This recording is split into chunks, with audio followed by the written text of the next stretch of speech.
Hi! Hi! Hi guys! Dito po kami sa school ni Kuya.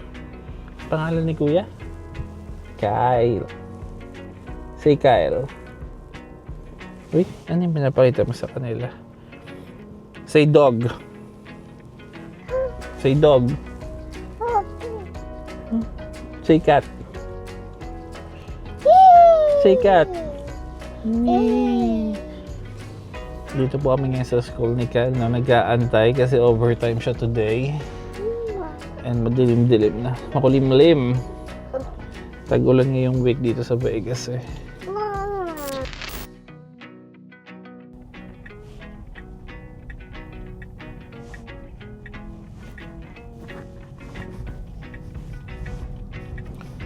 Ayun, kakahatid ko lang kay Kyle.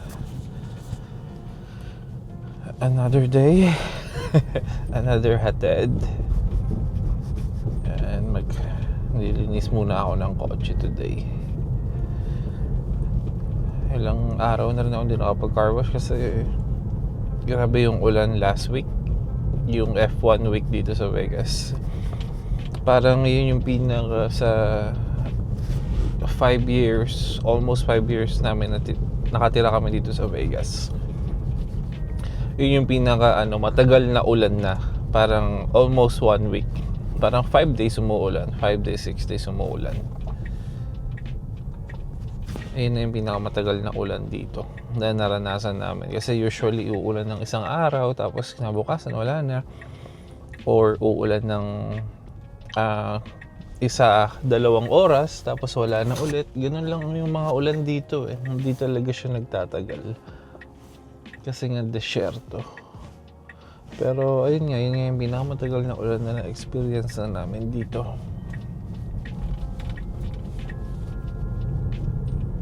So yung car wash dito is naman siya, tawag dito, pwede ka naman magpa-car wash ng yung may maglilinis talaga ng kotse mo, pero mas mahal, siguro mga nasa 100 something, ganun yung presyo niya pag may maglilinis ng kotse mo.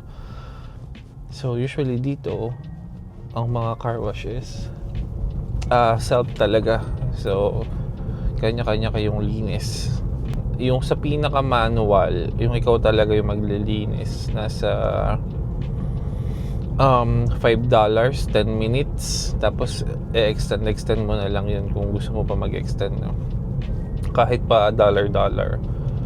Pero usually yung ginagamit ko yung automatic car wash, yung dadaan na lang ako tapos i-dry na din. Pero pupunasan ko pa din, hindi naman kasi siya totally madadry kasi hangin lang siya.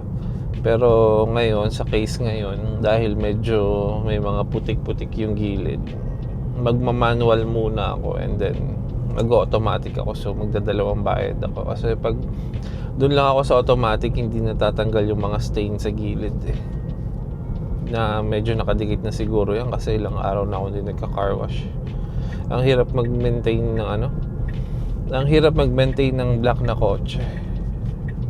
So next time, if ever man na magkakakotse ulit kami, baka color white na lang yung kunin, no?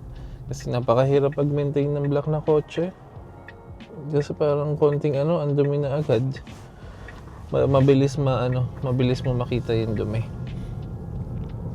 And then, ayun, yung school ni Kyle medyo malapit lang dito sa sa pagka-carwashan ko.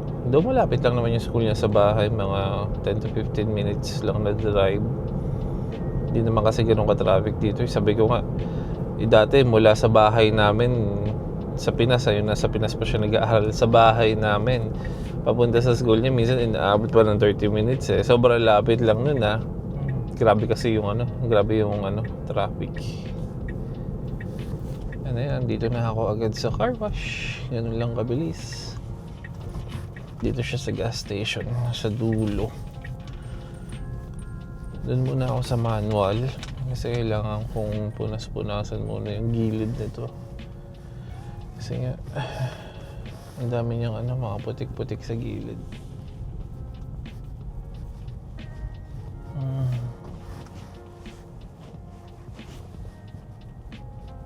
So yun, ito na ang car wash. So turut.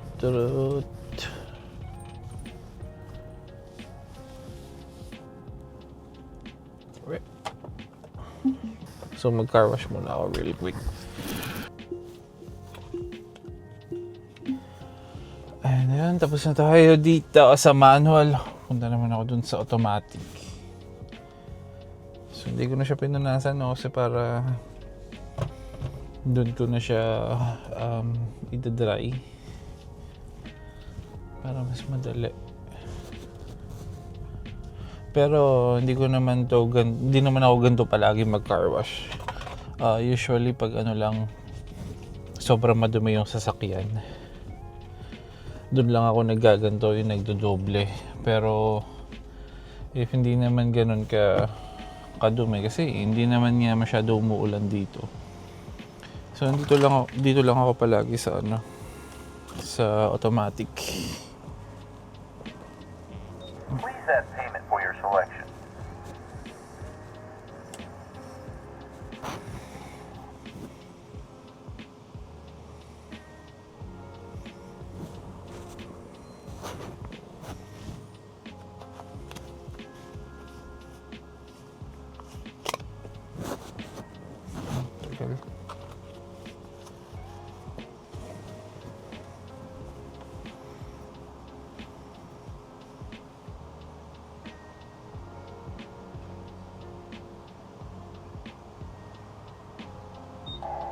You have purchased the There you work go. lot.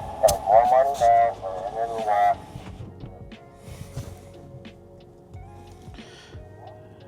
So ayan siya. Ganyan yung itsura niya, yung mga drive-thru lang. Pero ito wala yung mga yung mga nag-i-scrub. Kasi ayoko yung may mga nag-i-scrub kasi nakakagasgas din sa kotse. Lalo na black pa naman yung Black pa naman yung kotse. Sobrang prone niya sa gasgas talaga. Kaya normally talaga, dito lang ako nagka-car wash. Ganyan lang siya, touchless lang talaga siya. Parang mag-spray lang siya ng sabon. And then rinse lang. Wala talaga yung mga tumatama sa sasakyan mo. So totally touchless siya. So ayan na. Yes! Dilim na.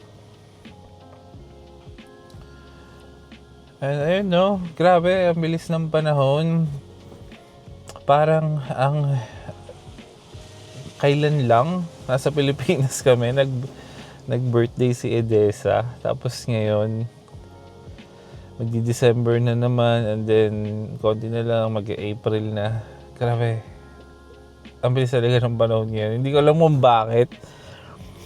Siguro kasi dati dahil alam mo yon, busy sa school, kaya ano na talaga no, pag tumanda ka, doon mo lang marirealize na yung mga bagay-bagay na sinasabi sa atin ng mga matatanda noon, na parang bilis lang yung panahon, ganyan. Kasi sa atin hindi natin maramdaman yun dati.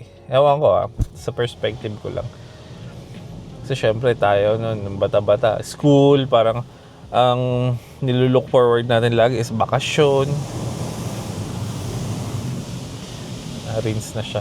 Kaya yung lagi natin nilook forward yung bakasyon. Pero ngayon, grabe, hindi mo na napapansin na sobrang bilis talaga. Kumbaga nga, ay nauuso na, di ba, na yung sinasabi na ng tao ngayon, chasing time na hindi na chasing money kasi yung money, kinikita mo naman talaga yan Pero yung time talaga, grabe. And for sure, syempre, yung lifespan ng generation natin o sino man yung mga same generation as sa amin, hindi na katulad nung dati. So syempre dahil sa mga kinakain natin, dahil puro hindi na healthy yung kinakain natin. Ewan ko, siguro talaga pag once umedad ka, talagang ewan ko mas ano na ako Di ko alam, siguro talagang pag tumatanda ka na, iba na yung mo sa buhay din. Nagiging sobrang matured na rin talaga.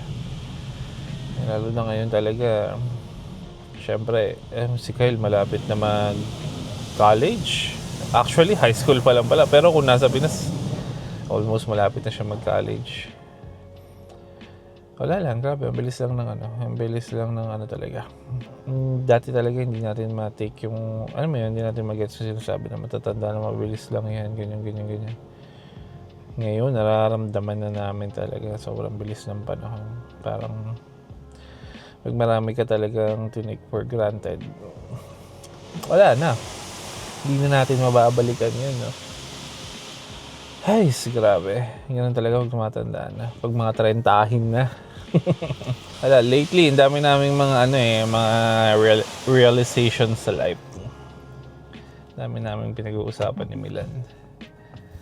So, syempre, nagpa-plan din kami kung anong makakabuti sa amin. Makakabuti sa mga bata, syempre. So, ayan, dinadry na siya. Meron lang siyang mga blower na malalaki. So, para pagpunas ko, konti na lang ang gagawin ko. Konting punas na lang.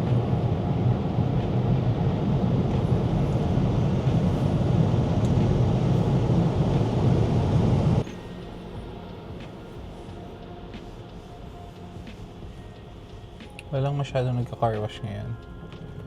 So ito yung mga bay na pinasukan ko kanina. So dito ako mag-dry sa medyo nakasilong ang kotse.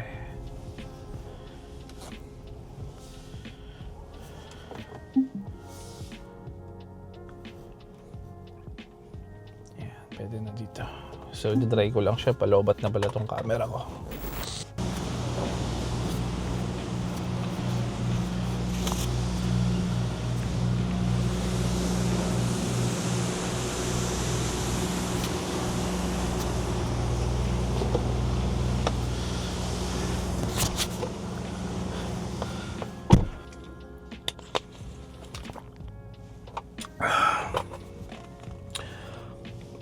Yan. Tapos na po tayo mag-car wash. Medyo malamig pero medyo pinawisan ako ng konti. Ay.